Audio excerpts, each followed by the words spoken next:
তিন দিন ধরে নদীর মাঝখানে দাঁড়িয়ে আছে একটি চালতা গাছ। আর এই ঘটনাকে ঘিরে তৈরি হয়েছে নানা কল্পকাহিনী।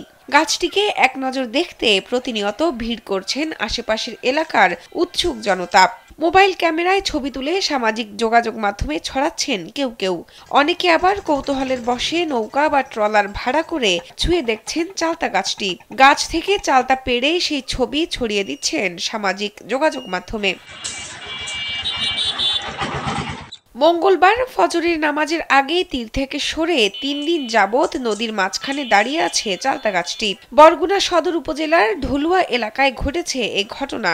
এলাকার বড়ইতলা পুরাকাটা মহাসড়কের পাশে ও খাকদোন নদের কিনারায় ছিল চালতা গাছটি। সোশ্যাল মিডিয়ায় ফেসবুকে দেখতে পাইছি যে একটা গাছ নদীর পুল থেকে নদীর মাঝখানে অলৌকিকভাবে একটা গাছ নদীর মাঝখানে গেছে, তাই সেটা আমি স্বচক্ষে দেখতে এখানে আসছি। ওই যেখানে আছে ওখান থেকে সোজাসুজি ওই পারে ছিল, তো এই দিনকেও আমরা দেখছি।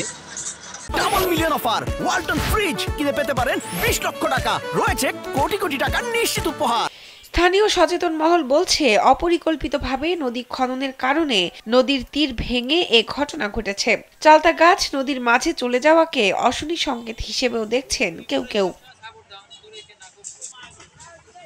এলাকাবাসী বলছেন, দীর্ঘদিন ধরে কার্গো জাহাজ নোঙর করায় গাছটির আশেপাশে নদীর গভীরতা তৈরি হয়। এতে কিনারের মাটিতে ফাটল ধরে এবং বেশি পরিমাণে মাটি নিয়ে তা নদীর মাঝে চলে গেছে।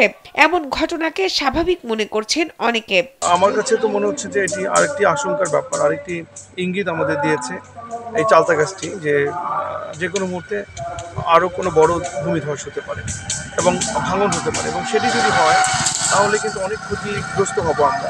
বড়সড় কোনো ক্ষতির সম্মুখীন হওয়ার আগেই খাকদোন নদের ভাঙন রোধে দ্রুত পদক্ষেপ নেওয়ার তাগিদ দিচ্ছে স্থানীয় সচেতন মহল। তা না হলে গুরুত্বপূর্ণ মহাসড়কেরও বড় ধরনের ক্ষতি হতে পারে।